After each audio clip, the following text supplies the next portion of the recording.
हमारा विषय है कैसे हम शैतान पर जयवंत हो सकते हैं।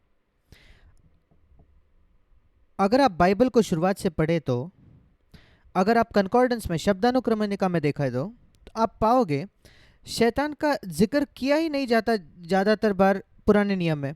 सिर्फ शुरुआत में, आरंभ में पहले दो किताब जो है बाइबल के हैं वो है अय्यूब और उत्पत्ति, और उसके बाद हम शैतान के बारे में वहाँ पढ़ते हैं बहुत संक्षिप्त में आरंभ में, उन पूरे किताबों में नहीं बल्कि शुरुआत में। पर फिर पूरे पुराने नियम में हम नहीं पाते कि किसी के साथ उसका आमना सामना होता है।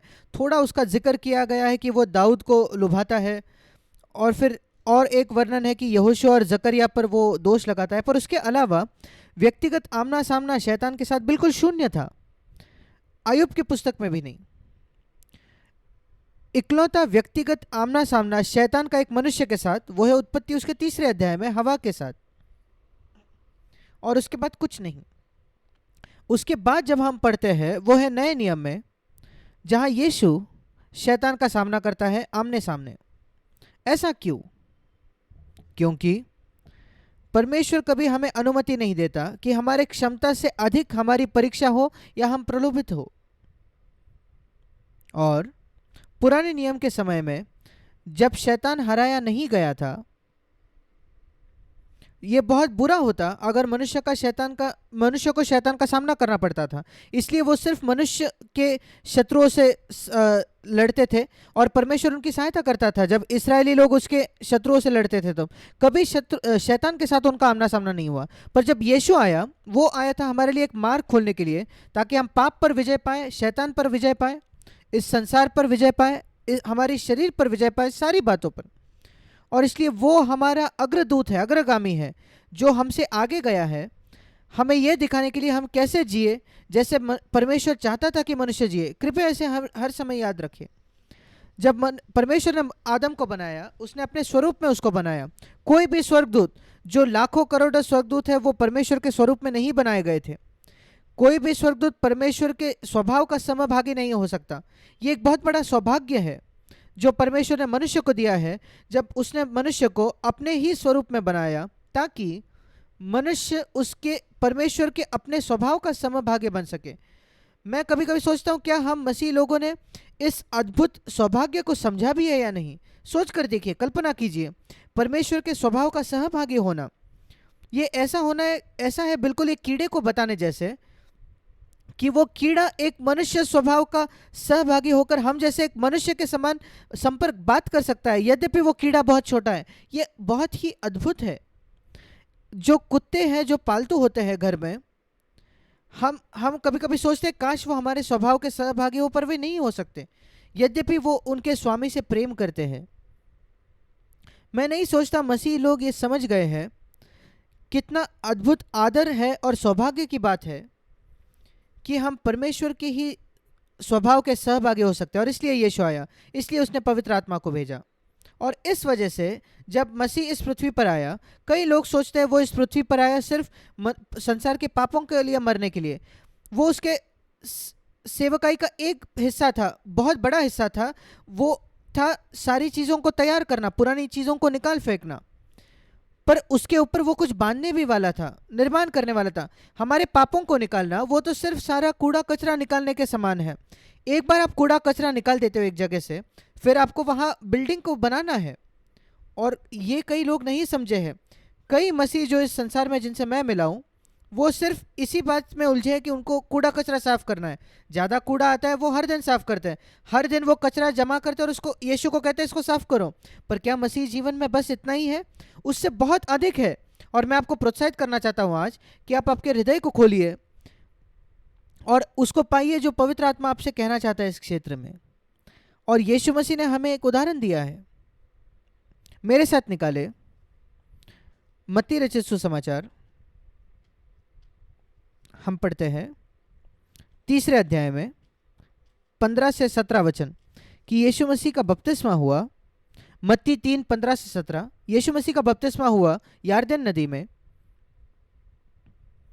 वो 30 वर्षों तक इस प्रकार जिया था कि उसने पिता को प्रसन्न किया, कि पिता ने उसको एक प्रमाण पत्र दिया अपने रजामंदी का। मत्ती 3:17 में, ये मेरा प्रिय पुत्र है जिससे मैं अत्यंत प्रसन्न हूँ।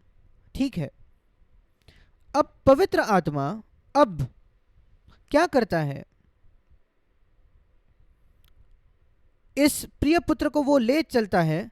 ये पवित्र आत्मा इस प्रिय पुत्र को कैसे उसकी अगुवाई करता है जिससे पिता प्रसन्न था। बिल्कुल अगला वचन, उसके तुरंत बाद जब वो पवित्र आत्मा से अभिषेक उसका हुआ और पिता की स्वीकार का आवाज आई, बिल्कुल अगला वाक्य लिखा है मत्ती 4:1, आत्मा यीशु को जंगल में ले गया ताकि शैतान से उसकी परीक्षा हो।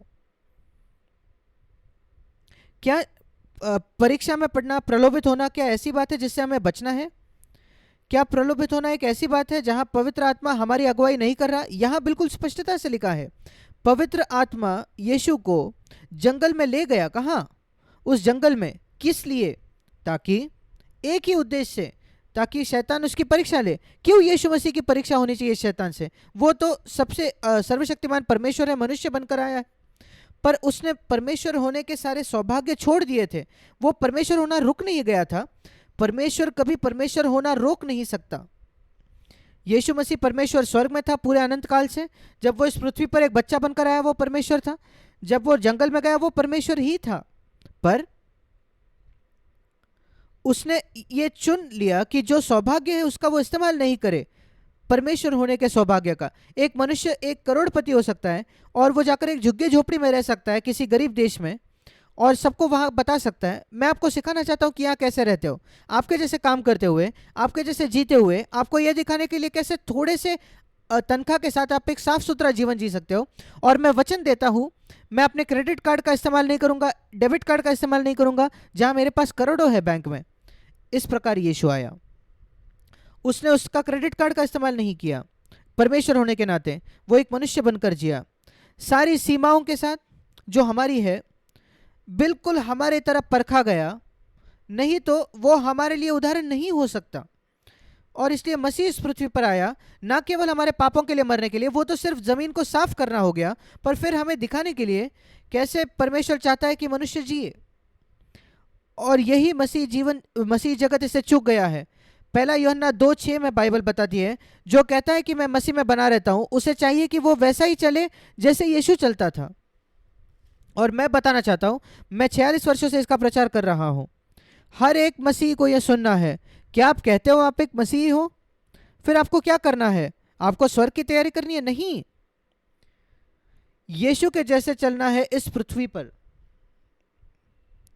और अगर आप ऐसा करने की कोशिश भी नहीं कर रही, आप मन फिराव भी नहीं कर रहे कि मैं ऐसा नहीं कर रहा, तो मेरे प्रिय भाई, मेरे बहन, मैं बहुत प्रेम से आपको बताना चाहता हूं, आप परमेश्वर के प्रति अनाज्ञाकारी हो और पिता को प्रसन्न नहीं कर रहे।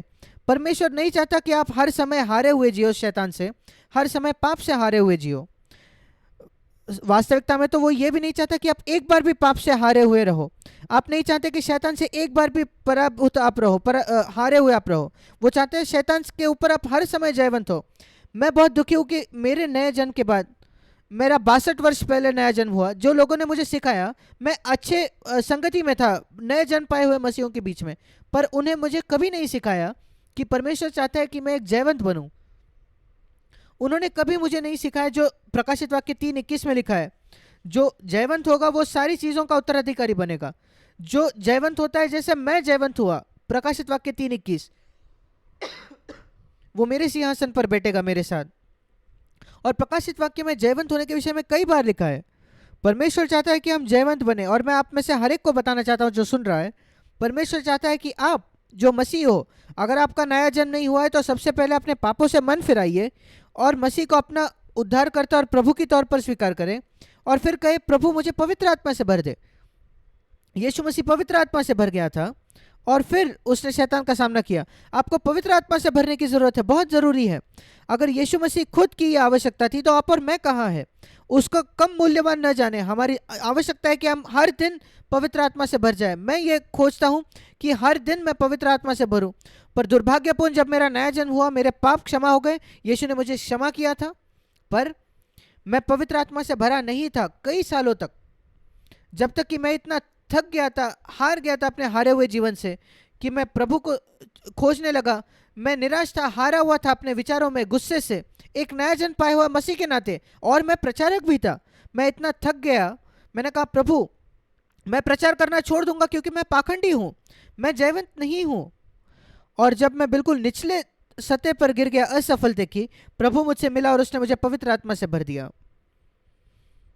वो 46 वर्षों के पहले की बात है, और उसने मेरे जीवन की दिशा पूरी तरीके से बदल दी। और उसके बाद मैं अपनी सही सेवकाई की शुरुआत की। उसके बाद ही कलीसिया का शुरुआत निर्माण हुआ भारत में और दूसरी जगहों पर, और मैं उसका महत्व देखता हूं। और मैं एक और बात कहना चाहता हूं, उसके बाद ही मैं ये समझने लगा इसका क्या मतलब है कि शैतान पर हमें जयवंत होना है। मैंने कभी एक दुष्ट आत्मा को नहीं भगाया था उन 16 वर्षों में मेरे नए जन्म के बाद, पर जब मैं पवित्र आत्मा से भर गया, मैं ऐसे लोगों से मिलने लगा जिनके अंदर दुष्ट आत्माएं होती थी, और मैं उनको बाहर निकाल सकता था एक शब्द में, बिल्कुल यीशु के जैसे, यीशु मसीह के नाम से निकल जाओ, और वो दुष्ट आत्मा निकल जाती। मैं समझ गया क्या महत्व है पवित्र आत्मा से भरने का। अब सब लोगों की ये सेवक बुलाहट नहीं है कि वो दुष्ट आत्माओं को भगाए, पर सबको बुलाहट है कि वो शैतान पर जयवंत हो। और यहाँ यीशु हमारा उदाहरण है। वो प्रलोभित था, और आप भी प्रलोभित होंगे, परीक्षा होगी आपकी। हम हमारे शरीर की अभिलाषाओं के द्वारा परीक्षा होती है, जैसे याकूब पहले अध्याय में हम पढ़ते हैं। हम शैतान के द्वारा भी परीक्षा हमारी होती है, बाहर से, अंदर से और बाहर से, और हमें जयवंत होना है। अब मेरे साथ निकाले इफिसियों की पत्री, उसका पहला अध्याय। इफिसियों की जो पत्री है, मैं आपको दो बातें बताना चाहता हूं, रोमियो के बारे में और इफिसियों के बारे में। रोमियो ये एक किताब है जो सुसमाचार को, उद्धार के सुसमाचार को समझाती है, बिल्कुल निचले स्तर से लेकर रोमियो 1 से रोमियो 16 तक, और वो एक कदम दर कदम आगे जाता है। कैसे हम विश्वास के द्वारा धर्मी ठहराए जाते हैं, हमारे पाप शुद्ध होते हैं, कैसे हम शैतान पाप पर विजय पा सकते हैं, कैसे हम व्यवस्था से छुटकारा पाते हैं, रोमियो 7, रोमियो 8 पवित्र आत्मा में जीवन, रोमियो 12 मसीह के देह का निर्माण, और सुसमाचार का अंत है रोमियो 16 के 20 में ये कहते हुए, शैतान हमारे पैरों तले कुचला जाएगा। वो सुसमाचार का अंत है रोमियो 16-20। अब इफिसियों में भी ये एक अद्भुत किताब है जो बताती है कुछ व्यवहारिक बातें इस पृथ्वी पर की हमारी मसीह होने के नाते, और 3 बातें इफिसियों में लिखी गई है। पहला है परमेश्वर के साथ हमारा व्यक्तिगत चलना। इफिसियो 1, मैं प्रार्थना करता हूं, पौलुस कहता है इफिसियो 1:18, तुम्हारे मन की आंखें ज्योतिर्मय हो कि उसके सामर्थ्य से तुम 19 वचन सामर्थ्य पाओ। आप मसीह को खोजो जो मरे हुए में से जी उठा। इफिसियो 1:20, सबसे ऊपर, सारे अधिकार सामर्थ्य से ऊपर। 22 वचन, सारी बातें उसके पांव तले दे दी। ये समझ जाते हैं सब कुछ यीशु के पांव तले है। पर यहां अद्भुत बात है, और उसे सब वस्तुओं पर, इफिसियो 1:22-23, उसे सब वस्तुओं पर शिरोमणि ठहराकर कलीसिया को दे दिया। ये उसकी देह है। आपके पैर कहाँ है? आपके सिर में नहीं, आपके शरीर में आपके पैर होते हैं। और यहां लिखा है हम मसीह की देह है। उसको जोड़े 22 वचन से, सब बातें उसकी पांव तले होनी है। मतलब हम उसके शरीर है, वो सारी बातें हमारे पांव तले भी होनी चाहिए, विशेषकर शैतान। वहां से थोड़ा आगे जाकर कहता है हमारे व्यक्तिगत संबंध के बारे में परमेश्वर के साथ। इफिसियो 3:17, सबसे पहले इफिसियो 2:6, उसने हमें जी उठाया मसीह यीशु के साथ और स्वर्गीय स्थानों में उसके साथ बैठाया। पुराने नियम में कोई इसका अनुभव नहीं कर सकता था। हम मसीह के साथ एक किए जाते हैं, क्रूस पर क्रूसित किए जाते हैं, गाड़े जाते हैं, फिर उठाए जाते हैं। 2000 वर्षों पहले मैं मसीह के साथ क्रूस पर मर गया। आप कहते हो ये कैसे संभव है? क्योंकि जैसे इफिसियो 1:4 में लिखा है, मैं परमेश्वर के मन में था इस जगत की नींव रखने से पहले। जैक पुनन परमेश्वर के मन में था, और आप, अगर आप नए जन्म पाए हुए मसीह हो, आप परमेश्वर के मन में हो। उसने इस पृथ्वी का निर्माण करने से पहले, उत्पत्ति 1:1, ये इफिसियो 1:4 में लिखा है। और इस वजह से वो आपको और मुझे मसीह में रख पाया जब मसीह उस क्रूस पर मर रहा था, और इस वजह से हम उसके जैसे उसके साथ क्रूसित होते हैं। और जब मसीह जिलाया गया, हम भी उसके साथ जिलाए गए। और यहाँ लिखा है जब वो स्वर्गीय स्थानों में गया, इफिसियो 2:6, हम उसके साथ जिलाए गए और स्वर्गीय स्थानों में उसके साथ बिठाए गए। अब याद रखिए, हम ये समझ रहे हैं कि शैतान पर कैसे जयवंत हो, पर आपको ये सारी मूलभूत बातें समझनी है कि आपका मसीह में क्या स्थान है। अगर हम अपने स्थान को नहीं समझते तो फिर भूल जाइए शैतान पर जयवंत होने का। हमारे अंदर कोई सामर्थ्य नहीं है शैतान पर जय पाना, ये सवाल ही नहीं उठता। हम बहुत निर्बल हैं, पर जब हम मसीह में हैं, विश्वास करें या ना करें, शैतान हमसे डरता है। मुझे याद है एक बार परमेश्वर ने मेरे हृदय से ये बात कही। कई सालों तक मैं शैतान से डरता था। एक बार प्रभु ने मेरे हृदय में बात कही बाइबल के आधार पर,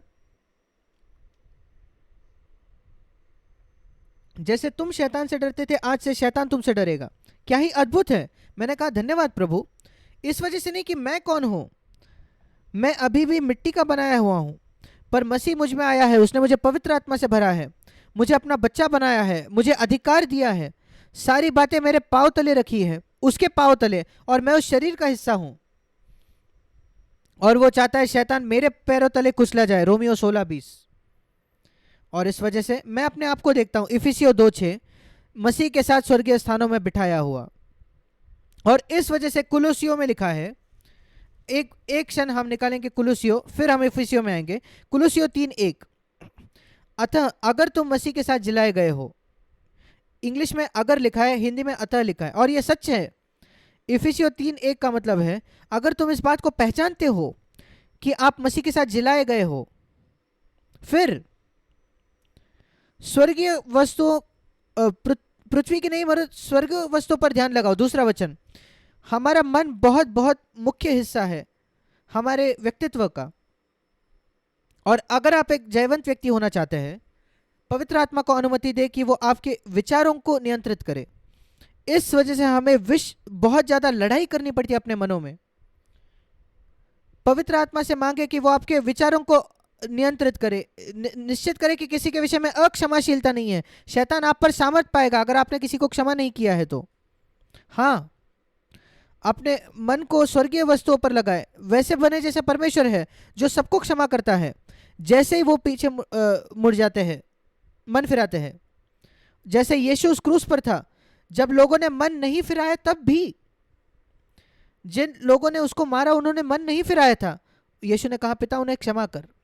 क्या आप ये कह सकते हैं ऐसे लोगों को जिन्होंने मन नहीं फिराया उस बुराई से जो उन्होंने आपके खिलाफ की? ये कहे, अब भी कहे, प्रभु मैं हर एक व्यक्ति को क्षमा करना चाहता हूं जिसने मेरे खिलाफ कोई बुराई की है मेरे अपने जीवन में। मैं आपको ईमानदारी से कहना चाहता हूं, मैं ऐसा जीना चाहता हूं।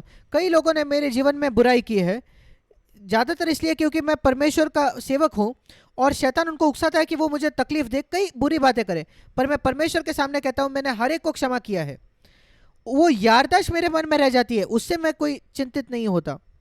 यीशु मसीह भी याद रखता है सारी बुराई जो लोगों ने उसके खिलाफ की, पर उसने सबको क्षमा किया। आप याद रख सकते हो शायद, पर क्या आपका रवैया ऐसा है? प्रभु मैं उनको क्षमा करता हूं, मैं नहीं चाहता उनके साथ कुछ बुरा हो, मैं चाहता हूं उनके साथ अच्छा हो, मैं चाहता हूं कि उनका नया जन्म हो। बहुत बहुत जरूरी, अपनी बातें स्वर्गीय वस्तुओं पर लगाए। और अगर हम ऐसे हैं तो फिर हम शैतान पर जयवंत हो सकते हैं। मेरे साथ निकालिए इफिसियों का 4था अध्याय।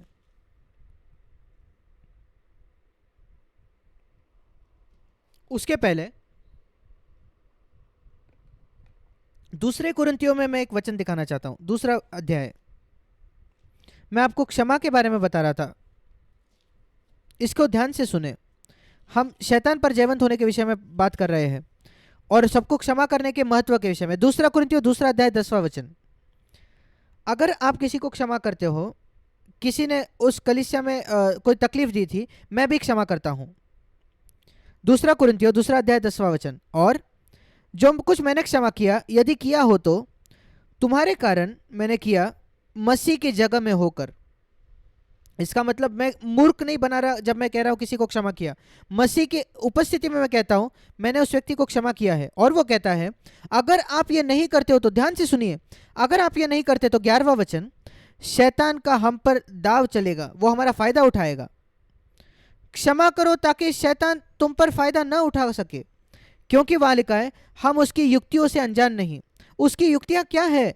इस संदर्भ में, इस वचन के संदर्भ में उसकी युक्ति है आप पर अधिकार जमाए। वो आपके अंदर एक अक्षमाशील आत्मा रखेगा किसी के प्रति। शायद एक व्यक्ति है, वो काफी है, पर्याप्त है। आपको सिर्फ एक जहाज में एक ही छेद चाहिए सब पानी अंदर आने के लिए। आपके जीवन से सारी चीजें बाहर चले जाएगी एक छेद के द्वारा। अगर आप किसी को क्षमा नहीं करोगे तो एक मनुष्य जिसको आपने क्षमा नहीं किया वो पर्याप्त है। आप कभी पवित्र आत्मा से भरे हुए नहीं बन सकते, सब कुछ बह निकलेगा आपसे बाहर। हम उसकी युक्तियों से अनजान नहीं है और इस वजह से हम नहीं चाहते कि वो हमारा फायदा उठाए, हम नहीं चाहते शैतान हमारा फायदा उठाए, इसलिए मैं क्षमा करता हूं। और अगर पौलुस को यह कहने की आवश्यकता है तो आपको और मुझे भी यह कहने की आवश्यकता है। मेरे प्रिय भाई और बहनों, मैं आपसे विनती करता हूं यीशु के नाम से, आपके फायदे में और सबसे ज्यादा इस वजह से कि आपके जीवन के द्वारा मसीह को महिमा मिले, सबको क्षमा करे। हम में से हर एक जो मनुष्य है, किसी न किसी ने हमें चोट पहुंचाई है इस पृथ्वी पर। अगर आप 5 वर्ष से अधिक के हो तो किसी न किसी ने आपको तकलीफ दी है, चोट पहुंचाई है इस पृथ्वी पर। हमें क्षमा करना ही है। आपको शायद याद रखना, आपको याद आएगी कोई बात नहीं, पर आपके मन में कड़वाहट ना हो इसको सुनिश्चित करें। यीशु मसीह की उपस्थिति में कहे, प्रभु मैं उस व्यक्ति को क्षमा करता हूं, मैं उसके खिलाफ कुछ नहीं रखना चाहता। आज से मैं शैतान को ये नहीं मौका दूंगा कि वो मुझ पर मेरा फायदा उठाए। शायद इस वजह से आपके जीवन में इतनी समस्या आया है, क्योंकि शैतान आपको इतनी तकलीफ दे पा रहा है आपके जीवन में, क्योंकि आप किसी को क्षमा नहीं कर रहे थे। बहुत बहुत जरूरी, सिर्फ पाप के द्वारा ही शैतान किसी पर अधिकार पाता है, सामर्थ पाता है। फिर एक बार हम निकालेंगे इफिसियों की पत्री। मैं आपको बता रहा था कि इफिसियों में हम स्वर्गीय स्थानों में मसीह के साथ बिठाए गए हैं, इफिसियों 2:6 में। और फिर वो आगे जाकर कहता है अब व्यक्तिगत जीवन के विषय में, पहले 3 अध्याय जो है वो हमारे व्यक्तिगत जीवन के विषय में इफिसियों में। फिर वो कहता है, मैं प्रार्थना करता हूं, 3 अध्याय 16वां वचन, कि आप महिमा के धन के अनुसार अपने भीतरी मनुष्यत्व में सामर्थ पाकर बलवंत हो, कि मसीह तुम्हारे अंदर हृदय में बसे रहे, ताकि तुम प्रेम में जड़ पकड़कर और नेव डालकर रहो। 17 वचन, ये अगली बात है जो मैं कहना चाहता हूं। इसका क्या मतलब है कि प्रेम में जड़ पकड़कर रहना? पवित्र आत्मा के सामर्थ्य के द्वारा मैं अपने आप से ये नहीं कर सकता। इसका यह मतलब नहीं कि मुझे हर मनुष्य की मदद करनी है, वो असंभव है। ये बहुत सीमित लोग हैं जिनकी हम सहायता कर सकते हैं, और सहायता की जो मात्रा है वो भी ज़्यादा होगी जिस सर्कल में वो है। मेरी तुरंत जो मेरी परिवार है, मेरे बच्चे, मेरे पत्नी, सबसे ज़्यादा मैं उनकी सहायता करूंगा। और उसके बाहर कलीसिया के भाई बहन, और फिर बाहर के मनुष्य, और ऐसे सीमाएं हैं। और मैं सब भाइयों बहनों की सहायता नहीं कर पाऊंगा जितनी मैं अपने परिवार की करता हूँ। परमेश्वर ने इसको ऐसा बनाया है और उसके वजह में से मुझे दोषी नहीं महसूस करना है। और मैं बाकी मनुष्यों की भी सहायता नहीं कर पाऊंगा जितनी मैं कलीसिया में करता हूँ, ये भी ठीक है, मुझे दोषी नहीं महसूस होता। पर यहां लिखा है मुझे प्रेम में जड़ पकड़कर और नेव डालकर रहना है। प्रेम में जड़ पकड़ने का मतलब, जड़ पकड़ना एक घर का चित्र है। वो किसी जगह उसने जड़ पकड़ी है, नींव डाली है। और जैसे हमारा एक एड्रेस होता है, आपका एक एड्रेस है। अगर कोई आपको खत लिखना चाहता है या ईमेल लिखना चाहता है, एक ईमेल एड्रेस होता है आपका, या आपका एक पता होता है। आपका पता है, आपका ईमेल पता होना चाहिए प्रेम। आप हर समय वहां पाए जाओगे, हर समय आपका पता होना चाहिए प्रेम, मसीह का प्रेम मेरे हृदय में। आप हमेशा मुझे वहां पाओगे मेरे भाइयों, मेरे बहनों, निरंतर, चाहे कुछ भी क्यों ना हो जाए मेरे संसार में, इर्द गिर्द कैसे लोग मुझसे बर्ताव करते हैं, दूसरे लोग मेरे विषय में कुछ भी कहे तो भी, मैंने क्या बुरा सुना है जो लोगों ने मेरे विषय में किया या सुना हो, मेरा घर प्रेम पर बंधा है, प्रेम में जकड़ा हुआ है। परमेश्वर मुझसे प्रेम करता है और वो प्रेम मेरे हृदय में है दूसरे हर एक मनुष्य के लिए। बहुत जरूरी, प्रेम में जड़ पकड़ना, यह परमेश्वर की हमारे लिए इच्छा है। यह असंभव था पवित्र आत्मा आने के पहले। अब पतरस यीशु से प्रेम नहीं कर पाता था, उसके क्रूसित होने के रात में भी उसको शर्म आ रही थी उसको अपनाने की। पर जब वो पवित्र आत्मा से भर गया, क्या ही अलग व्यक्ति वो बन गया। 6 हफ्तों बाद ये होता है जब हम पवित्र आत्मा से भरते हैं। पवित्र आत्मा मसीह के जीवन को, परमेश्वर के प्रेम को हम में उंडेलता है। रोमियो 5:5। कई लोग मुझसे पूछते हैं क्या चिन्ह है पवित्र आत्मा से भरने का। अब हमारे कई प्रिय मित्र हैं पेंटिकॉस्टल और कैरिस्मेटिक लोग जो कहते हैं अन्य भाषा में बात करना। मैं उनसे सहमत नहीं हूं। 1 कुरिन्थियों 12 में बिल्कुल स्पष्टता से लिखा है, अंत में सब लोग अन्य भाषा से नहीं बात करते। पर यहां मैं आपको बताता हूं पवित्र आत्मा क्या करता है। रोमियो 5:5 मेरा उत्तर है। पवित्र आत्मा जब हमें भरता है, परमेश्वर का प्रेम हमारे मन में उंडेला जाता है। अगर ये नहीं हुआ तो आप पवित्र आत्मा से नहीं भरे हो। मैं अन्य भाषा के वरदान के खिलाफ नहीं हूँ, मैंने 46 वर्ष अन्य भाषा में बात की है, पर वो प्राथमिक बात नहीं और मैं उसको सार्वजनिक तौर पर इस्तेमाल नहीं करता। जैसे पौलुस ने कहा, मैं इंग्लिश में 5 शब्दों का प्रयोग करूंगा 10,000 शब्द अन्य भाषा में बात करने से। पर व्यक्तिगत तौर पर, निजी तौर पर पौलुस कहता है मैं आप सबसे ज़्यादा अन्य भाषा बात करता हूँ, पर वो मुख्य बात नहीं है। पवित्र आत्मा में भरता है, वो हमें प्रेम से भरता है, तीव्र प्रेम मसीह के प्रति। हम उसके लिए कुछ भी करने के लिए तैयार है जो वो चाहता है। और जहां तक हमारी क्षमता है, हमारी क्षमता अलग होती है, वो बढ़ती है जैसे हम प्रभु के साथ चलते हैं। दूसरों के लिए प्रेम, मेरा विश्वास है परमेश्वर के अनुग्रह से आज मैं लोगों से अधिक प्रेम करता हूं जब पहले बार मैं पवित्र आत्मा से भरा उसकी तुलना में, क्योंकि हमारी क्षमता बढ़ती है। निराश ना हो अगर आप सबसे प्रेम नहीं कर सकते।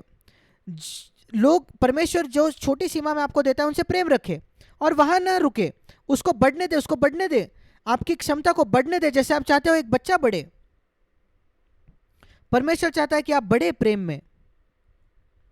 क्या आपको चिंता नहीं होगी अगर आपका बच्चा समझ में नहीं बढ़ रहा और शारीरिक तौर पर नहीं बढ़ रहा और बुद्धिमानी में नहीं बढ़ रहा?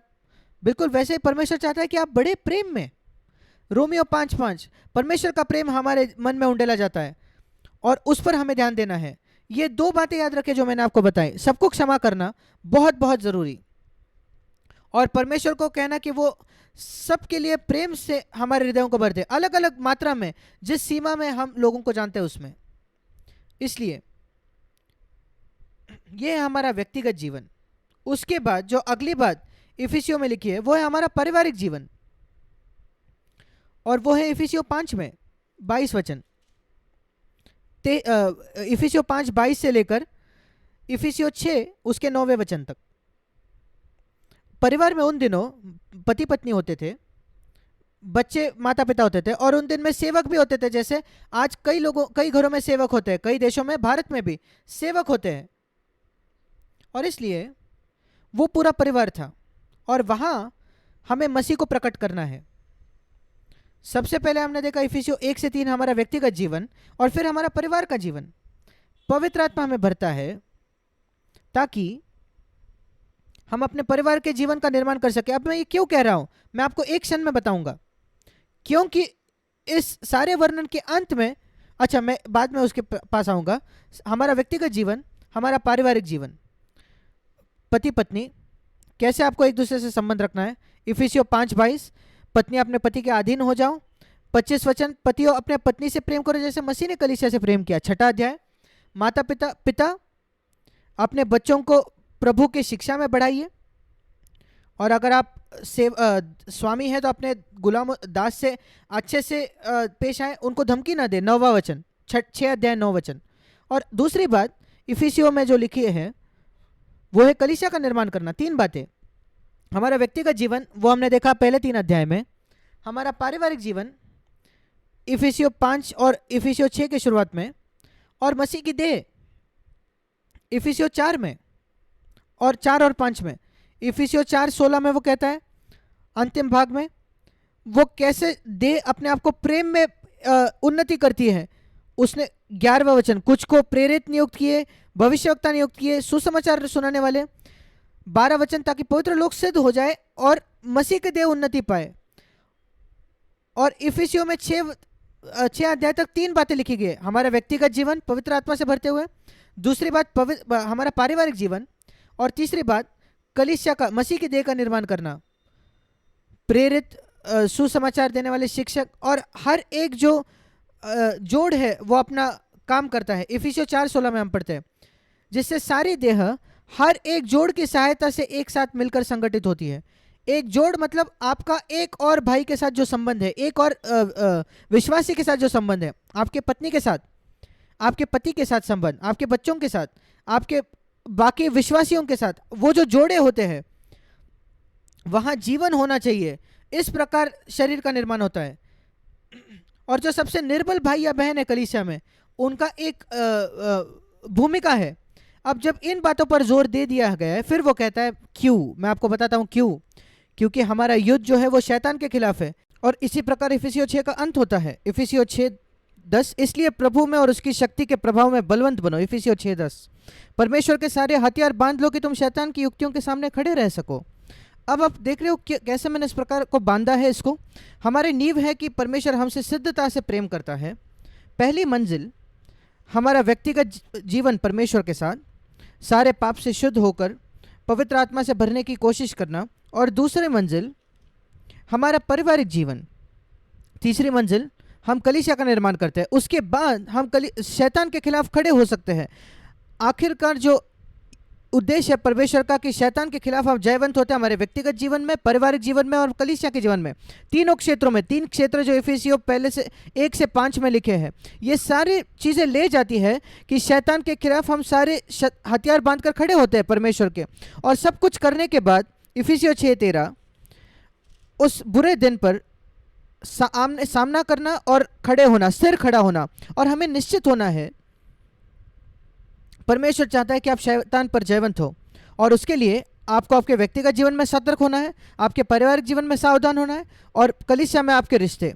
आप शैतान पर जयवंत हो नहीं सकते अगर आप इकलौते विश्वासी हो तो, जो संगति में किसी कलीसिया में दिलचस्पी नहीं रखता। मैं आपको ये बताना चाहता हूँ, अगर आप एक अकेले भटकने वाले व्यक्ति हो, मैंने मसीह को स्वीकार कर लिया है, तो आप शायद पाप पर विजय पाओगे, पर आप शैतान पर जयवंत नहीं होगे और परमेश्वर के उद्देश्य को पूरा नहीं कर पाओगे इस पृथ्वी पर। मैं आपको बताना चाहता हूं क्यों। मेरे साथ निकालिए मत्ती 16 उसका 18 वचन। मत्ती 16 उसका 18 वचन।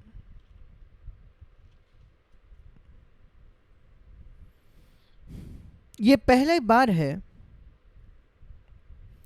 जब यीशु ने कलीसिया का जिक्र किया पूरे नए नियम में, और बिल्कुल पहले बार जब यीशु मसीह कलीसिया की बात करता है। कलीसिया का मतलब बिल्डिंग नहीं है, डिनोमिनेशन नहीं, मेरा मतलब है मसीह के देह का जो अंग है, जो मसीह के सिर के अंदर है। कलीसिया में होगा या आपके स्थानीय कलीसिया में, संसार में होगा या स्थानीय कलीसिया में। और पहले बार जब यीशु ने कलीसिया की बात की, उसने बात की कलीसिया का आमना सामना शैतान से।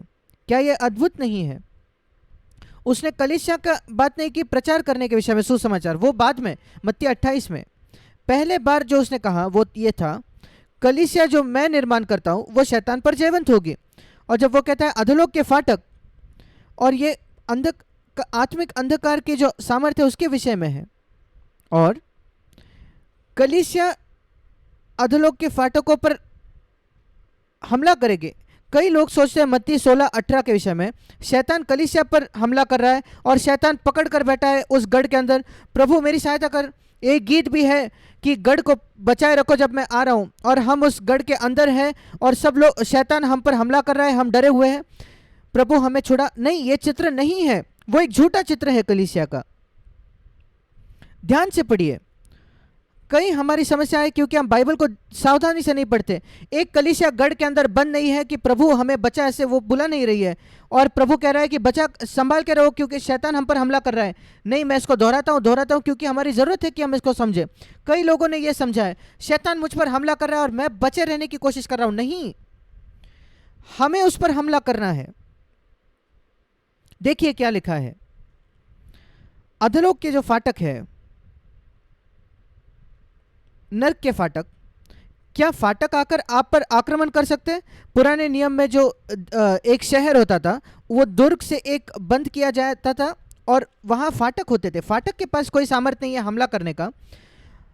शत्रु आकर उस फाटक पर हमला करके उसको तोड़कर उस शहर पर आक्रमण कर रहा है। चित्र करके देखिए आपके मन में, एक शहर है, मजबूत फाटक है, और एक बड़ी सेना आती है, उस फाटक पर आक्रमण करती है और वो फाटक नहीं बचते। अभी जब यहाँ लिखा है कि अधोलोक के फाटक पर प्रबल होंगे, कौन किस पर आक्रमण कर रहा है? कलीसिया अधोलोक पर फाटक हमला कर रही है, नरक पर हमला कर रही है। हमें शैतान का सामना करना है। शैतान आकर हमें परीक्षा में डालेगा, पर हम उसके खिलाफ खड़े होते हैं। हम शैतान के खिलाफ खड़े होते हैं अपने जीवन में, अपने घर के जीवन में, कलीसिया में, और शैतान हम पर प्रबल न हो पाएगा। अगर आप इसके बारे में सुनिश्चित नहीं है तो आगे जाने की कोशिश भी ना करें, अगर आप इसके विषय में विश्वास नहीं करते तो। इसलिए याद रखें, मैं शैतान पर जयवंत नहीं हो सकता अगर मैं एक अकेला व्यक्ति हूं तो। यीशु मसीह एक अकेला व्यक्ति था, पर वो मसीह की संपूर्ण देह थी, उसको भूले ना। मसीह की देह यीशु में थी, वो पूर्ण मसीह की देह थी, उसने शैतान पर जय पाया। पर आज मसीह की देह आप या मैं नहीं है, पर कलीसिया, भाई और बहन, मुझे उनके साथ संगति में होना है कलीसिया में, अगर मुझे जयवंत होना है तो। मेरे साथ निकाले मत्ती का सुसमाचार। दूसरे बार जब यीशु मसीह ने कलीसिया का जिक्र किया, पहले हमने मत्ती 16 में देखा, दूसरा है मत्ती 18 में, और फिर एक बार वो जोर देता है आमना सामना करने के बारे में शैतान से। वो कहता है अगर भाई तेरे विरुद्ध पाप करे, मतलब शैतान ने उसको अगर अपने वश में किया है, मत्ती 18 का 16, आपको उसको वापस लाना है मन फिराव के द्वारा। और अगर वो आपकी ना सुने तो मत्ती 18:17, कलीसिया को कह दे। ये दूसरे बार उसने कलीसिया का जिक्र किया है, एक भाई को अनुशासित करने के विषय में जो गलत कर रहा है और वो नहीं सुन रहा, फिर आप कलीसिया को बताइए। और फिर कलीसिया के संदर्भ में वो कहता है एक कलीसिया होने के नाते, मत्ती 18:19, जो आप इस पृथ्वी पर बांधोगे वो स्वर्ग में बांध दिया जाएगा। स्वर्ग का मतलब है इफिसियों 6, मतलब जो अंधकार की शक्तियां स्वर्ग में, शैतान को तीसरे स्वर्ग से नीचे फेंक दिया गया और वो दूसरे स्वर्ग में गया, और वहीं वो आज भी है, और वहीं हम उसकी सामर्थ को बांधते हैं। और अगर मैं शैतान की सामर्थ को स्वर्ग में बांधता हूं तो वो सक्रिय नहीं हो पाएगा मेरे आसपास इस पृथ्वी पर। फिर एक बार ये कलीसिया के संदर्भ में है, और कलीसिया का वर्णन किया गया 20 वचन में, 2 या 3 जो मेरे नाम पर इकट्ठा होते हैं। ये सबसे स्पष्ट व्याख्या है कलीसिया की। 2 लाख 3 लाख नहीं। ऐसा मत सोचे कि मेगा चर्च वो जगह है जहाँ मसीह है। मसीह वहाँ है जहाँ 2 या 3, 2 भी चलेंगे, पति पत्नी भी काफ़ी है, इकट्ठा किए गए हैं। ये नहीं कि वो अपने आप को इकट्ठा करते हैं। ध्यान से पढ़िए, इंग्लिश में ये नहीं लिखा कि 2-3 जो मेरे नाम से इकट्ठा हो जाते हैं। ऐसा लोग गलत सोचते हैं क्योंकि वो ध्यान से नहीं पढ़ते। 2-3 जो पवित्र आत्मा द्वारा इकट्ठे किए गए हैं, इकट्ठा किसी और के द्वारा किए गए हैं। 2 या 3 पति पत्नी परमेश्वर पवित्र आत्मा के द्वारा एकत्रित लाए गए पति पत्नी, जो एक अच्छे संगति में चल रहे एक दूसरे के साथ, बहुत बहुत ज़रूरी। एक दूसरे के साथ आना, उनके बीच में कुछ नहीं है, बहुत ज़रूरी। अगर आप विवाहित पुरुष या स्त्री हो, मैं आपको यीशु के नाम से कहना चाहता हूँ, सुनिश्चित करें हर समय ऐसा कुछ भी नहीं है जो आपके और आपके जीवन साथी के बीच में आपने सही नहीं किया, नहीं तो आप शैतान पर सामर्थ नहीं पाएंगे। 2 को एक होना है। 2 या 3 पवित्र आत्मा के द्वारा इकट्ठा किए गए मेरे नाम में, यीशु उनके बीच में है, ये शरीर है। और फिर अगर ये 19 वचन, अगर एक हो, एक मन रखते हो, संगति करते हैं। एक मन होना मतलब एक ग्रीक शब्द है सिम्फोनी, जिससे हमको म्यूजिक का शब्द मिलता है, संगीत का शब्द सिम्फनी। अगर ये 2 या 3 लोग जो है, या 300 लोग या जितने भी हो, अगर वो एक साथ एक स्वर में है, एक सुर में है, कोई भी वहाँ गलत आवाज़ नहीं है, 300 की भी आवश्यकता नहीं, 2 या 3 काफ़ी है, 2 भी काफ़ी है, पर उनको एक सुर में होना है। जो एक मन होना वो संख्या से अधिक जरूरी है। मसीह जगत में दुर्भाग्यपूर्ण, कई लोग जोर देते हैं कितने लोग हैं आपके कलीसिया में। भाई मैं कहता हूं मुझे कोई फर्क नहीं पड़ता, मैं जानना चाहता हूं कि आपका कलीसिया एक है, कि आपके कलीसिया में झगड़ा है, कोई फर्क नहीं पड़ता। अगर आपके कलीसिया में सिर्फ 10 लोग हो तो भी आपका कलीसिया परमेश्वर के उद्देश्य को पूरा कर सकता है आपके शहर में, और शैतान पर जयवंत हो सकता है। अगर आप एक है तो, पर आप 30,000 हो सकते हैं, पर आप अगर एक नहीं हो तो शैतान आप पर जयवंत होगा। 2 अगर एक मन हो जाए, क्या आप 200 हो, आपको एक मन होना है। क्या आप 20,000 हो, आपको एक मन होना है। नहीं तो 2 या 3 काफ़ी है, एक पति पत्नी काफ़ी है। मैं आपको अपनी व्यक्तिगत गवाही देना चाहता हूं। सारे जो बच्चे जब वो बड़े होते हैं, कई समस्याओं का सामना करते हैं, शारीरिक समस्याएं, बीमारी, स्कूल में जाते हैं, दूसरे लोग उनको तकलीफ देते हैं, शिक्षक उनको तकलीफ देते हैं। हमारे बच्चों ने इन सारी चीज़ों का सामना किया। हमने क्या किया? हम जाकर शिक्षकों से झगड़ा नहीं करते, हम दूसरे बच्चों से झगड़ा नहीं करते, हम प्रार्थना करते हैं और हम इस वायदे का दावा करते हैं, मैं और मेरी पत्नी, प्रभु हम एक मन है। हमारे बच्चे उनको बढ़ना है कि वो आपके पीछे चले, बड़े होकर सारे बुराई से इस संसार के उनको सुरक्षित रखे और उनकी सहायता करे कि वो आपके लिए खड़े हो, और वे कुछ भी मांग सकते हैं वो उनके लिए किया जाएगा। क्या आप पति पत्नी ये करते हो? क्यों आप ये नहीं कर पा रहे अपने बच्चों के लिए? क्यों आपके बच्चे बिगड़ जाते हैं? क्यों शैतान उनको पकड़ लेता है? क्यों शैतान आपके बच्चों को आपसे अलग कर देता है? आपको आपके साथ संगति में होना है जब तक यीशु वापस नहीं आ जाता। क्यों नहीं? मैं आपको दोष नहीं लगाने की कोशिश कर रहा, कृपया मेरे भाई बहनों, हमें परमेश्वर ने दोष लगाने की सेवकाई नहीं दी है। मैं आपको चुनौती देना चाहता हूं ताकि आप मन फिराएंगे और ऐसे जगह आएंगे जहां आप जयवंत होंगे, जहां शैतान जयवंत हो जाता, शैतान पर आप जयवंत होते, आपके घर में, आपके जीवन में। परमेश्वर के सामने जाकर कहिए, प्रभु मैं असफल हो रहा हूं। ये कहिए, हिचकिचाए नहीं, आपके आत्मसम्मान पर नहीं खड़े रहे। कुछ गलत नहीं है कि यीशु के पास जाकर कहना, प्रभु हम असफल हो गए, हम पर दया कीजिए। पर हम अपनी गलती सुधारना चाहते हैं, पति पत्नी होने के नाते हम एक मन हो जाना चाहते हैं, हम सब कुछ हमारे बीच में सही करना चाहते हैं। कम से कम आज से हमारे बीच में कुछ गलत नहीं होगा। अगर कुछ आता है, कुछ ना कुछ जरूर आएगा, हम तुरंत उसको सही कर देंगे। जैसे आप आपके घर में कचरा साफ करते हो, आप हर दिन झाड़ू मारते हो, हर दिन झाड़ू मारे आपके और आपके जीवन साथी के बीच में, हर दिन ध्यान रखिए कि वो साफ है, बिल्कुल साफ। जैसे आप नहाते हो, सारे गंदगी को आपके शरीर से निकालने के लिए सारी गंदगी को निकाल दीजिए आपके संबंध में, ताकि क्यों, ताकि जब आप एक मन होकर मांगोगे, मत्ती 18:19, जो कुछ आप मांगोगे वो आपके लिए किया जाएगा। ये संबंध में है शैतान को बांधने के संबंध में, संदर्भ में, मत्ती 18:18। जो आप पृथ्वी पर बांधोगे यीशु के नाम से, हम शैतान के कार्यवाही को बांधते हैं इस परिस्थिति में। स्वर्ग में वो जो शैतानी सामर्थ है, उनको वो बांधे जाएंगे। अगर हम किसी को छुड़ाएंगे तो, प्रभु ये मेरे बच्चे को मैं छुड़ाना चाहता हूँ जो शैतान के बंधन में, वो छुड़ाए जाएंगे यीशु के नाम से। अगर आप और आपके पति, आप और आपकी पत्नी मसीह के पास जाओगे, प्रभु के पास जाओगे, एक मन होकर, बहुत बहुत जरूरी। क्यों? शैतान का जो जिक्र किया गया है, हमारा जो शैतान के साथ युद्ध है, उसका जो वर्णन है इफिसियों 6 में 10वां वचन, 6 इफिसियों 6:10 के आगे 10 से 18 तक शैतान से हमारा युद्ध के विषय में है, परमेश्वर के हथियारों के विषय में है। क्यों ये इसका जिक्र किया गया है? परिवार के जीवन के तुरंत बाद। क्या आपने इसको देखा है? पारिवारिक जो जीवन है, जो इफिसियों 5 में लिखा है 22 में, इफिसियों 5:22 से इफिसियों 6:9 तक, पति पत्नी, माता पिता, बच्चे, स्वामी और दास, इन उन दिनों घर ये था, आज भी कई जगह में यही घर है। ये जो परिवार का जो भाग है इफिसियों 5:22 से इफिसियों 6:9 तक, इसको मानो एक ब्रैकेट में डाला गया है। एक जगह ये है इस वचन से, इफिसियों 5:18, पवित्र आत्मा से परिपूर्ण हो जाओ। ये एक बाजू में एक जगह है, एक और पूरे नए नियम में एक ही जगह है जहां लिखा है पवित्र आत्मा से परिपूर्ण होना। ये पारिवारिक जीवन के संदर्भ में है इफिसियों 5:22 से। और दूसरी जगह दूसरा ब्रैकेट है शैतान पर जयवंत होना, इफिसियों 6:10 से 18। यहाँ दो बहुत बहुत विषय, मुख्य विषय है नए नियम के। पवित्र आत्मा से परिपूर्ण हो जाओ, इफिसियों 5:18, शैतान पर जयवंत हो जाओ, इफिसियों 6:10 से 18। और इन दोनों के बीच में पारिवारिक जीवन हमें क्या सिखाता है? ये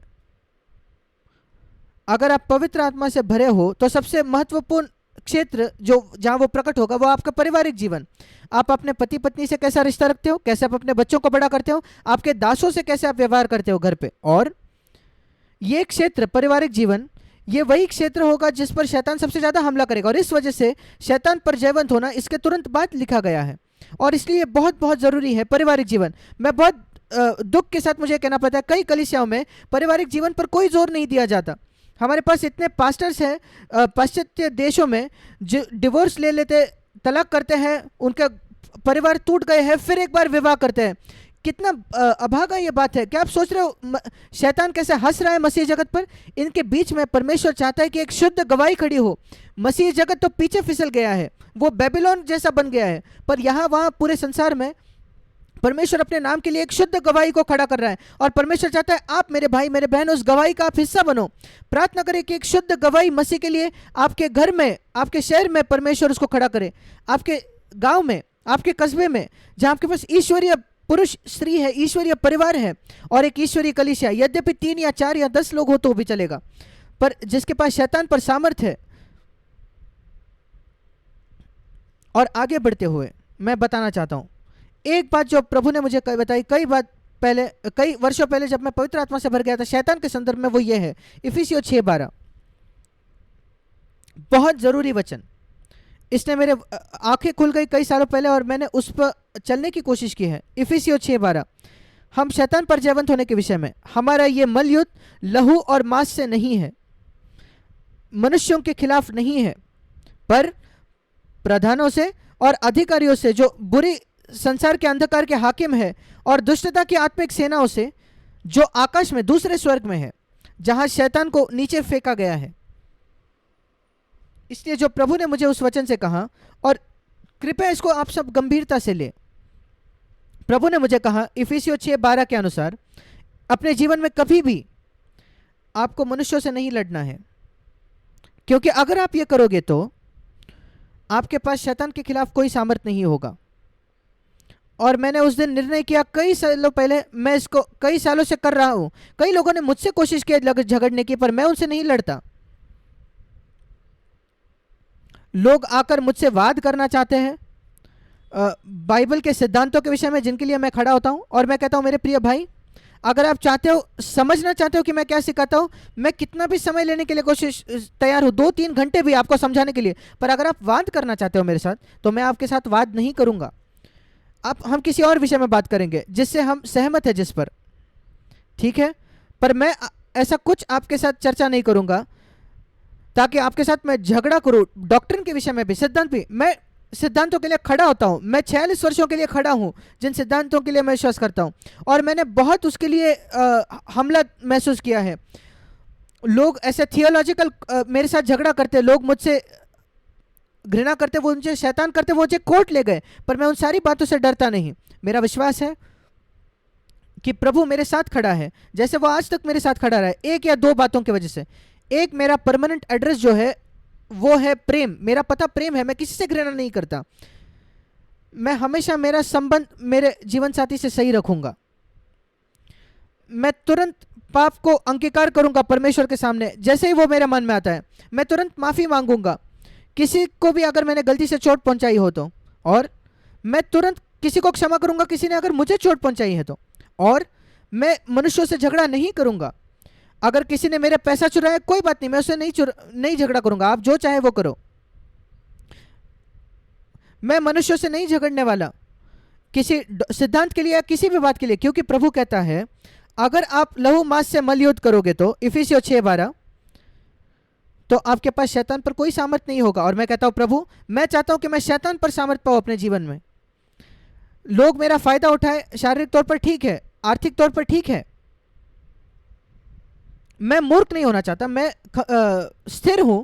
जब यहूदा इस्करियोती ने यीशु का पैसा चुराया, उसने जाकर उससे लड़ाई नहीं की।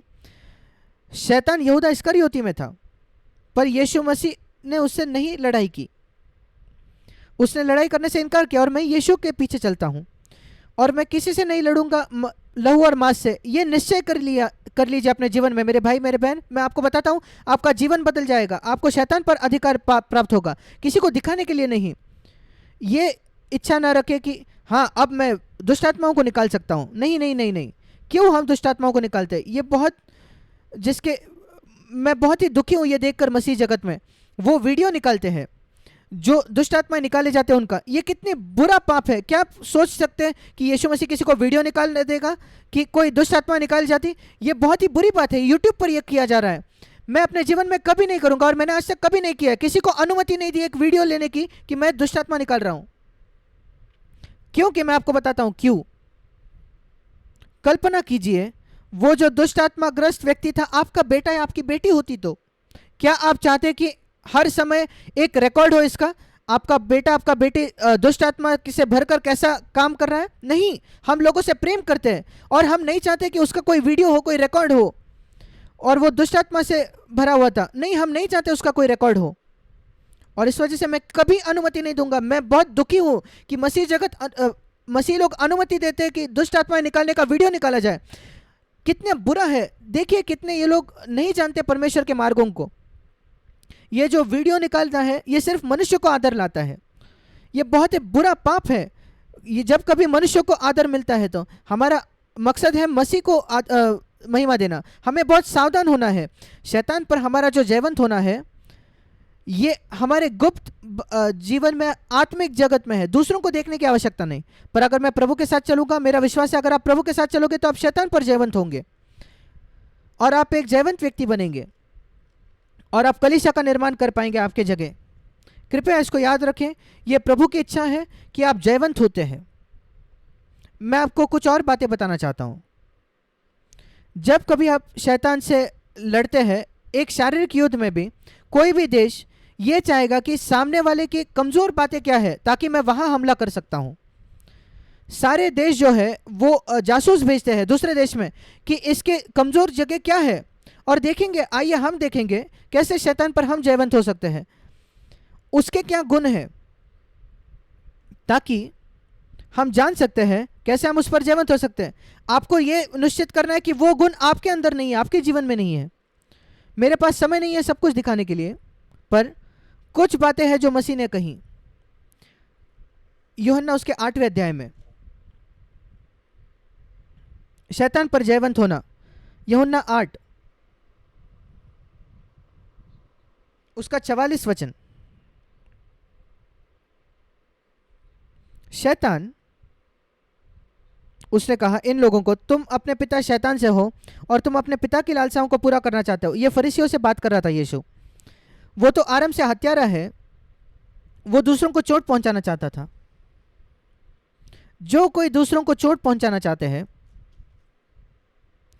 वे शैतान के द्वारा उकसाए जा रहे हैं। आप अपने मुंह से लोगों को चोट पहुंचा सकते हो, शब्दों से, आप अपने कामों से उनको चोट पहुंचा सकते हो। अगर आप किसी को चोट पहुंचाना चाहते हो तो आप शैतान से जुड़े हुए हो। उसके आगे, जब वो झूठ कहता है तो अपने स्वभाव से ही बोलता है, यूहन्ना 8:44, क्योंकि वो झूठा है। अगर आप झूठ कहते हो आप शैतान से हाथ पकड़ रहे हो। क्या आपको मिल गया? अगर आप किसी को चोट पहुंचाना चाहते हो अपने वचनों से, अपने कामों से, आप शैतान से हाथ पकड़ रहे हो, तो आप शैतान पर नहीं जय पाओगे। अगर आप झूठ कहते हो आप शैतान के हाथ मिला रहे हो, क्योंकि वो झूठा है और वही आपको उकसा रहा है कि आप लोगों को फंसाइए। झूठ कहना मतलब किसी को फंसाना। ऐसे कुछ क्षेत्रों के जहां आप किसी को कुछ नहीं बताना चाहता, आप कह सकते हो नहीं सॉरी मैं वो प्रश्न का जवाब नहीं दे सकता, पर झूठ मत बोलो। मैं कह सकता हूं कि मैं उसका उत्तर नहीं देना चाहता, मैं उस उत्तर नहीं देना चाहता, वो ठीक है, पर मैं झूठ नहीं कहूंगा, क्योंकि एक झूठ का मतलब है मैं शैतान के हाथ पकड़ रहा हूं। यीशु ने कहा मत्ती 5 में, आपका हाँ हाँ होना चाहिए, आपका ना ना होना चाहिए। उससे अधिक जो है वो बुरा है, दुष्ट है। मैं बहुत दुखी हूं यह कहने के लिए, बहुत सारा झूठ कहना है मसीह जगत में। और एक जगह आप झूठ कह सकते हो, वो है एक पाखंडी बनकर। हनन्याह और सफीरा जो थे, हम पढ़ते प्रेरितों उसके 5वें अध्याय में, हनन्याह और सफीरा उन्होंने थोड़ा पैसा लाया। जब सब लोग 100% अपना पैसा परमेश्वर को दे रहे थे, ऐसा कोई नियम नहीं था कि आपको 100% देना है। नए नियम में कोई नियम नहीं है 10% देने के लिए भी। एक ही सिद्धांत है नए नियम में, 2 कुरिन्थियों 8 में, आनंद से दीजिए, हर्ष से दीजिए।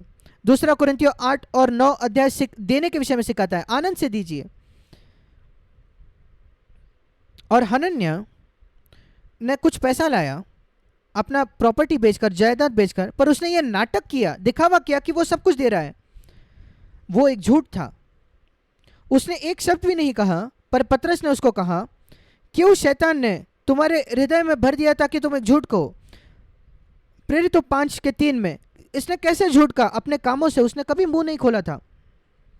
जब आप एक प्रकार से दिखावा करते हो दूसरों को ये गलत छवि प्रस्तुत करने के लिए, हम उसको पाखंड कहते हैं। पतरस ने उसको झूठ कहा। जब आप लोगों को एक झूठा दिखावा देते हो आपके आत्मिक जीवन के बारे में, आप झूठे हो। जब आप दिखावा करते हो कि आप ज्यादा आत्मिक हो, जितना हो उससे ज्यादा, वही हनन्याह कर रहा था। अपना बिना मुंह खोले वो एक झूठा था। इस वजह से पाखंड एक बहुत बुरा पाप है।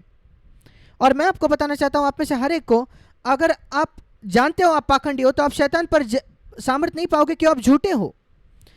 क्यों शैतान ने आपके हृदय को भर दिया है झूठ से, पवित्र आत्मा के सामने झूठ बोलना। प्रेरितों 5:3, हनन्याह कह सकता था, पतरस मैंने तो मुंह नहीं खोला। मैं जानता हूं आपने मुंह नहीं खोला, पर आप एक छवि प्रस्तुत करना चाहते थे कि आप पूर्ण हृदय थे जहां आप नहीं थे। यही बस कैसे हनन्याह ने झूठ बोला? एक छवि प्रस्तुत करके सबसे कि वो पूर्ण हृदय था जब वो नहीं था। क्या आप लोगों के सामने ये छवि प्रस्तुत करते हो? तो अगर पतरस आए तो वो आपको कहेगा, काश आज पतरस जैसे ज्यादा लोग होते जो लोगों को सामने सामने कहेंगे, भाई आप झूठ कह रहे हो पवित्र आत्मा को, आप एक छवि प्रस्तुत कर रहे हो जो सच नहीं है।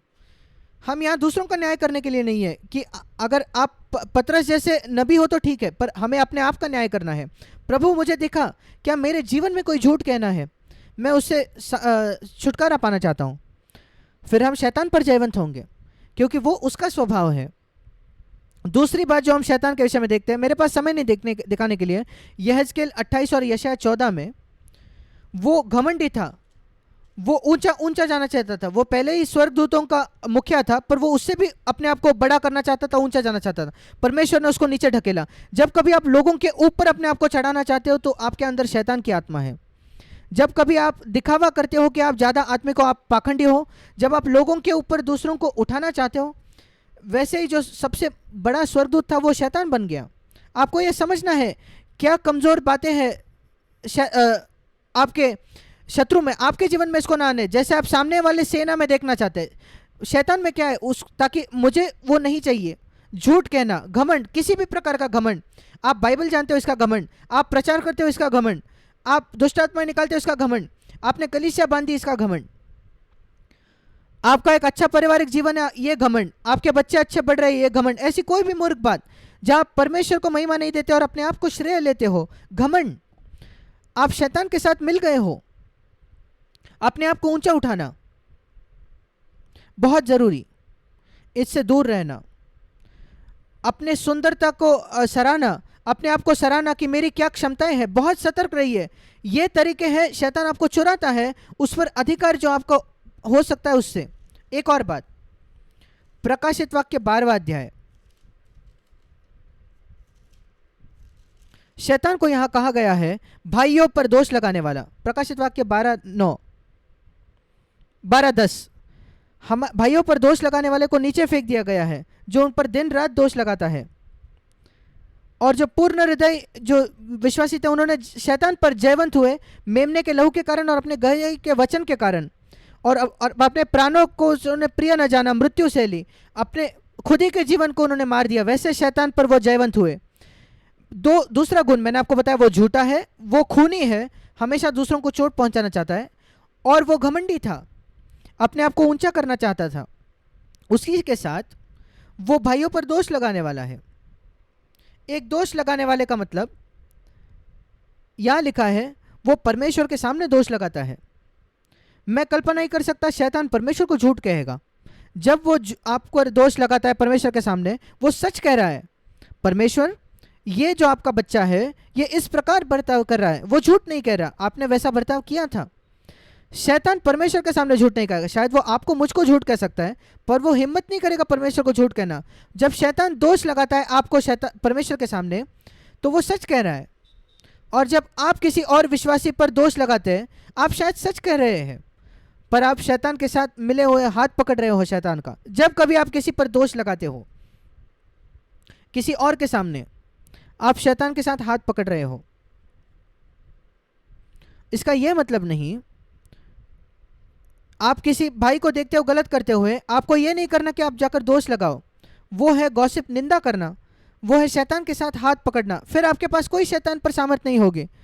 ये कारण क्यों, ये क्षेत्र है कई विश्वासी यहाँ असफल होते हैं, शैतान पर सामर्थ नहीं पाते, क्योंकि वो उसके साथ हाथ मिलाकर किसी पर दोष लगा रहे हैं। आपको क्या करना है जब आप देखते हो कोई विश्वासी कुछ गलत कर रहा है?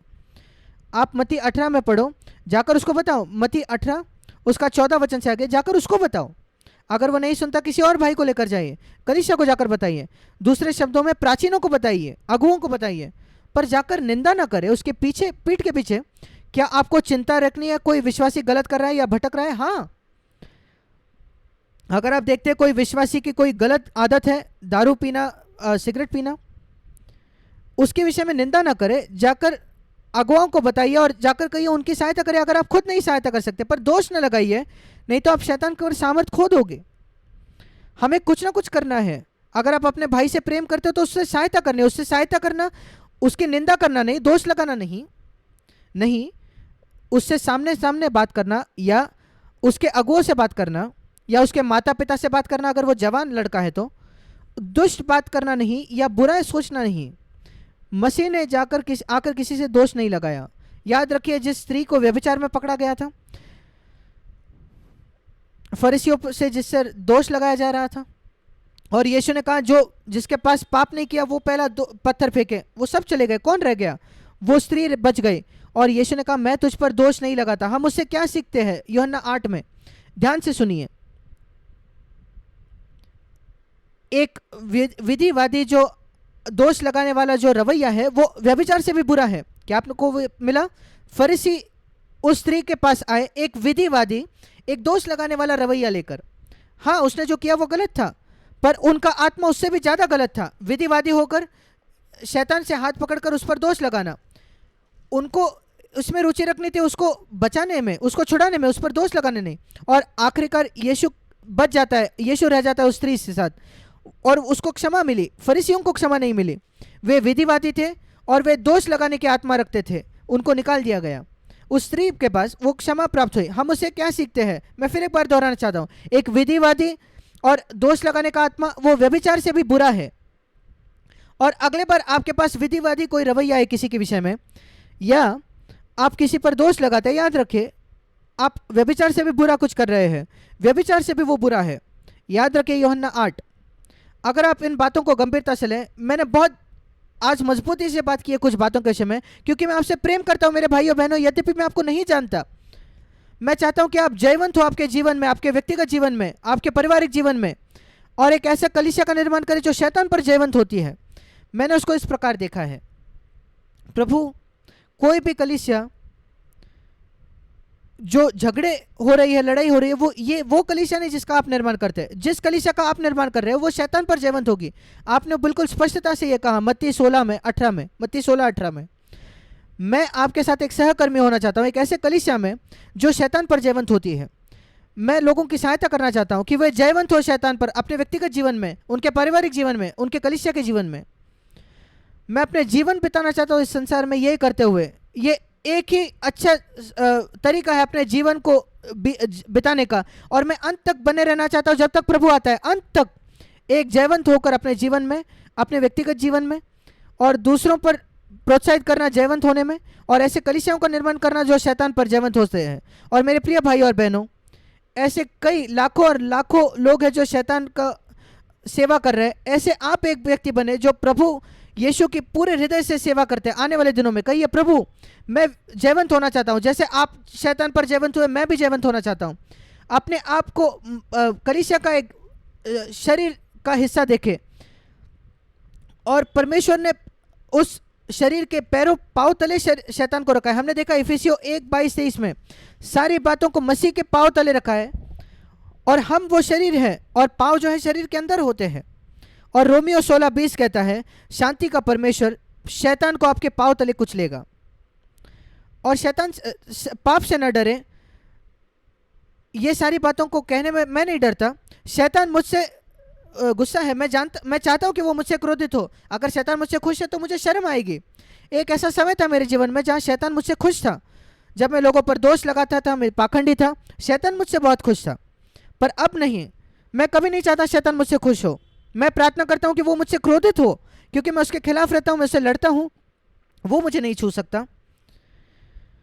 मैं अग्नि के एक दीवार से मेरे आसपास है, मैं अपने प्रभु के नीचे हूँ। क्या आपको लगता है शैतान यीशु को छू पाता था, उसको समय के पहले मार सकता था? नहीं।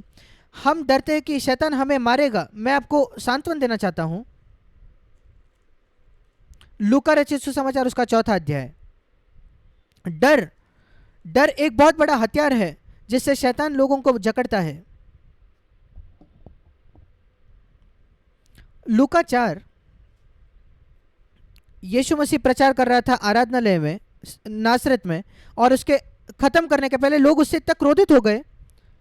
लूका 4 उसका 14 से 27 में वो प्रचार कर रहा था। लूका 4:28, ये बातें सुनते ही आराधनालय के लोग क्रोध से भर गए। मैं नहीं जानता था कितने लोग थे, हम सोचेंगे शायद 200 लोग क्रोध से भर गए हैं इस प्रचारक के खिलाफ। और उन्होंने क्या किया? उन्होंने सर्विस रोक दी। क्या आप सोच कर देखिए, चर्च का सभा चल रही है, प्रचारक से वो क्रोधित हो जाते हैं। 200 लोग उठते हैं, वो प्रचारक को कहते हैं रुक जाओ, उसको नीचे निकालते हैं पुलपिट से, और उसको उठाकर बाहर लेकर जाते, शहर से बाहर। 29 वचन, 200 लोग, और वो पहाड़ पर ले जाना चाहते थे, उनका नगर जिस पर बसा हुआ था, और चोटी पर से उसको नीचे फेंकना चाहते थे। सोच कर देखिए, 200 लोग इकट्ठा हुए हैं।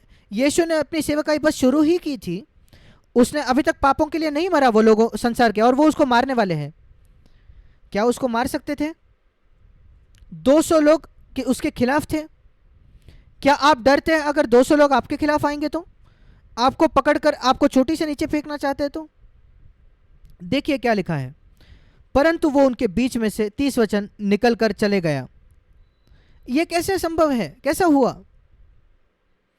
प्रेरितों के काम में आप पढ़ते हैं पवित्र आत्मा ने फिलिप को उठाकर कहीं और लेके गए। यहां वो नहीं हुआ, पवित्र आत्मा ने यह नहीं किया, वो उनके बीच में से निकलकर चला गया। कैसे वो चलकर जा सकते हैं 200 लोगों के बीच में जो आपको मारना चाहते हैं? जब कभी मैं पढ़ता हूं बाइबल को, मैं सिर्फ पढ़ता नहीं, मैं उस पर मनन करता हूं और ध्यान करता हूं, मैं कल्पना करता हूं कि ये कैसे हुआ होगा, और ये मेरा निष्कर्ष है। मैं सोचता हूं वे 200 लोग, बहुत जब लोग होते हैं वो कभी सहमत नहीं होते, हमेशा वो अलग अलग मत होते हैं। मैं सोचता हूं कि वो शायद चर्चा कर रहे थे, हाँ हमें चोटी से नीचे फेंकना है। दूसरा एक व्यक्ति कहता है हम पूर्व से उसको नीचे फेंकेंगे, दूसरा कहता है नहीं हम पश्चिम से नीचे फेंकेंगे, एक और व्यक्ति कहता है नहीं दक्षिण से हम उसको फेंकेंगे। और फिर उनकी आर्ग्यूमेंट होती है, झगड़ा होता है वहाँ 200 लोगों के बीच, किस चोटी से हम नीचे फेंके यीशु को। और जब ये चर्चा हो रही है, यीशु चुपचाप वहाँ से निकल कर चला जाता है, और अंतिम वो जब निर्णय लेते हैं हम उनको यहाँ फेंकेंगे, और जब वो यहाँ वहाँ देखते तो यीशु वहाँ है ही नहीं। परमेश्वर को हमेशा हमेशा छुड़ाना नहीं पड़ता अलौकिक तरीकों से। उसने मुझे कई बार छुड़ाया है बहुत स्वाभाविक तौर पर। हाँ, लोगों ने मुझे भी मारने की कोशिश की है। वास्तविकता में परमेश्वर ने मेरी सुरक्षा की। मैं नहीं डरता, मेरा विश्वास नहीं है। एक संत ने कहा मैं अमर हूं जब तक मेरे जीवन का काम पूरा नहीं होता। मैं अमर हूं जब तक मेरे जीवन का काम नहीं पूरा होता, क्योंकि मेरा कोई इस पृथ्वी पर महत्वाकांक्षा नहीं है, बस ये कि मैं प्रभु की इच्छा पूरी करूं। मेरी कोई महत्वाकांक्षा नहीं, पैसा कमाऊं, आदर कमाऊं, या सिर्फ वो काम पूरा करने के लिए जो परमेश्वर ने मुझे इस पृथ्वी पर भेजा। और मेरे भाई ये आपके लिए भी है, मेरे बहन आपके लिए भी, अगर आपकी कोई और महत्वाकांक्षा नहीं है इस पृथ्वी पर कि परमेश्वर का काम आप पूरा करें जो उसने करने के लिए भेजा, आप भी अमर रहेंगे जब तक आपके जीवन का काम पूरा नहीं होता। इसलिए हम नहीं डरते। इस झील में अगर कोई आंधी आ जाए कोई बात नहीं, हम नहीं डूबेंगे, मसीह हमारे साथ है और वो हमें ले जाएगा पार किसी ना किसी तरीके से। उसने आपको, मैं जानता हूं उसने मुझे कई एक्सीडेंट से सुरक्षित रखा है, दुर्घटनाओं से। मैं एक स्कूटर चलाता था भारत में 42 वर्षों तक, क्योंकि मैं उतना ही ले पाता था। मैं उस स्कूटर से नीचे गिरा पर मेरी कभी मृत्यु नहीं हुई, मैं कभी ज़्यादा चोटिल भी नहीं हुआ। अद्भुत है, परमेश्वर ने आपको भी सुरक्षित रखा है कई एक्सीडेंट से, कई दुर्घटनाओं से। उसका आपके जीवन के लिए एक योजना है। अपने आप को नम्र करें और कहिए प्रभु मैं नम्रता में चलना चाहता हूँ आपके साथ, मैं यीशु की तरह चलना चाहता हूँ, मैं यीशु के पद चिन्हों पर चलना चाहता हूँ, मैं जयवंत होना चाहता हूँ, मैं आपके जयवंत होने के उस समूह में होना चाहता हूँ अंतिम दिनों में, अंत में। आइए हम निकालेंगे प्रकाशित वाक्य 7 कलीसियाओं में 2 और 3 अध्याय में वो जयवंत होने के विषय में कहता है, जयवंत होने के विषय में, जयवंत होने के विषय में। हमें किस पर जयवंत होना है? प्रकाशित वाक्य 12वां अध्याय 10 और 11, उन्होंने शैतान पर वे जयवंत हुए। प्रकाशित वाक्य में जब जयवंत होना 2 और 3 अध्याय में लिखा है, 12-11 में लिखा है, 12 अध्याय 11 वचन, वे शैतान पर जयवंत हुए। और यहां लिखा है प्रकाशित वाक्य 3:21 में, अगर आप इस प्रकार जयवंत होंगे तो एक दिन तुम मेरे साथ सिंहासन पर मैं अपने बैठाऊंगा, जिस प्रकार मैं खुद जयवंत हुआ। क्या आप ये देखते हैं? यीशु मसीह ने हमारे लिए एक उदाहरण रखा है जय पाने में। उसने सारे प्रलोभनों पर जय पाई, पाप करने के, उसने इस संसार के आकर्षणों पर जय पाई, और जब शैतान ने उसको प्रस्तुत किया तो उसने कहा नहीं, और उसने शैतान पर वो जयवंत हुआ और शैतान हरा दिया गया उस क्रूस पर। इस वजह से हम जय पाते हैं। इब्रानियों की पत्री उसके 2 अध्याय में लिखा है 14 वचन, इब्रानियों 2:14, क्यों यीशु मसीह ने रक्त, लहू और मांस का वो सहभागी हुआ, सिर्फ हमारे पापों के लिए, मरने के लिए नहीं। इब्रानियों 2:14, कई लोग इसको नहीं जानते, वो मांस और लहू का भागी हुआ, ताकि वो मृत्यु के द्वारा वो हमारे पापों को क्षमा करे, वो एक बात है, पर वो शैतान को निकम्मा कर दे, उसको नाश करे, ये नहीं, शैतान का नाश नहीं किया गया, पर उसकी सामर्थ निकाल ली गई है, वो निकम्मा कर दिया गया है। एक सांप, उसको मार दिया नहीं गया, पर उसको लकवा मार दिया है मानो। शैतान बहुत स्वस्थ है दूसरे मसीहों के लिए, पर मेरे लिए वो उसको लकवाग्रस्त है। वो जिंदा है पर उसकी सामर्थ नहीं है। एक आतंकवादी जिससे सारे हथियार छीन लिए गए हैं और मेरे पास अब हथियार है, मैं उससे नहीं डरता। और क्यों उसको निकम्मा कर दिया गया है? ताकि वो हमें छुड़ाए जो मृत्यु के भय में जीते थे अपने जीवन भर, मृत्यु के जीवन में और शैतान के डर में। याद रखिए इब्रानियों 2:14-15, क्यों मसीह उस क्रूस पर मरा? शैतान की सामर्थ को निकाल लेने के लिए, ताकि हम सारे डर से आज़ाद हो जाए जीवन भर। वो है जयवंत होना, और यही हम प्रकाशित वाक्य की किताब में पढ़ते हैं। अंत तक जयवंत होने के विषय में लिखा है, जयवंत होना, जयवंत होना। प्रकाशित वाक्य 2 अध्याय, प्रकाशित वाक्य 3 अध्याय, जयवंत होने, जयवंत होइए, जयवंत होइए, और अंत तक हमें जयवंत होना है। अब मैं जाऊंगा प्रकाशित वाक्य 22 अध्याय, प्रकाशित वाक्य 22 अध्याय और उसका 12वां वचन। देख मैं शीघ्र आने वाला हूं, प्रभु कहता है, और हर एक के काम के अनुसार बदला देने के लिए प्रतिफल मेरे पास है, हर एक व्यक्ति को देने के लिए जो उसने उसके काम के अनुसार। और मैं अंत करना चाहता हूं अंतिम वचन के साथ जयवंत के विषय में। प्रकाशित वाक्य 21:7, इसको ध्यान से सुनिए। जो जय पाए, शैतान पर जय पाता है, वही इन वस्तुओं का वारिस होगा, इन सारी बातों का स्वर्ग में, और मैं उसका परमेश्वर होऊंगा और वो मेरा पुत्र होगा। क्या यह अद्भुत नहीं है? परमेश्वर चाहता है मेरे भाई मेरे बहन कि आप जय पाए, जयवंत पाए। यहां लिखा है जय पाए सारी बातों पर, ताकि हम मसीह के लिए एक गवाह बने इस पृथ्वी पर। अब मैंने कई बातों के विषय में आज बात कही है, अगर आपको मौका मिलता है तो इस संदेश को वापस सुने, पर विशेषकर उन क्षेत्रों में जो मैंने आपको कहा, सबको क्षमा करें। अगर आपने किसी को चोट पहुंचाई है, जाकर उससे माफ़ी मांगे, दोष लगाना छोड़ दे, एक पाखंडी बनना छोड़ दे, और अपने आप को ऊंचा उठाने की कोशिश ना करें, हमेशा नीचे जाइए। यीशु मसीह नीचे नीचे नीचे गया, उसके शिष्यों के पाँव के पास जहाँ उसने उसके पैर धोए, आप भी पैर धोने वाले बने। आपकी बड़ी इच्छा यही हो कि आप शिष्यों के पैर धोए, ये नहीं कि उनके ऊपर प्रभु आप बने, और फिर आप जयवंत बनेंगे। परमेश्वर आपको आशीष दे। हम प्रार्थना करेंगे, सिरों को झुकाएंगे। जैसे हम अपने सिरों को झुकाते हैं, मैं आपको पूछना चाहता हूं मेरे भाई बहन, एक विषय में सोचे जो आप प्रभु ने आपसे बात की। शायद 25 बातें हो सकती है, पर एक विशेष बात, सबसे ज़रूरी बात, और कहिए प्रभु मैं उसको अंगीकार करना चाहता हूं, कबूल करना चाहता हूं, उस बात को सही करना चाहता हूं, उससे ख़त्म होना चाहता हूं। आज मैं सबको क्षमा करना चाहता हूं, आज मैं क्षमा मांगना चाहता हूं, जिससे संभव है आज ही। मैं आपके वचन पर विश्वास करना चाहता हूं और सारे डर से छुटकारा पाना चाहता हूं। सारे जो दोष लगाना है, निंदा करना है, इस रवैये से मैं छुटकारा चाहता हूं। अपने पत्नी के साथ, अपने पति के साथ अच्छा रिश्ता चाहता हूं। मैं घर पे हर समय क्षमा करना चाहता हूं, दयावंत होना चाहता हूं, ताकि शैतान मुझ पर सामर्थ न पाए। स्वर्गीय पिता, हम विश्वास करते हैं आपकी इच्छा है कि हम सब जयवंत बने। हमारा विश्वास है कि आपकी ये इच्छा है कि हम शैतान के खिलाफ खड़े होकर जय पाए। हमारी सहायता करें, हम प्रार्थना करते हैं हर एक की, यीशु के नाम से, आमीन।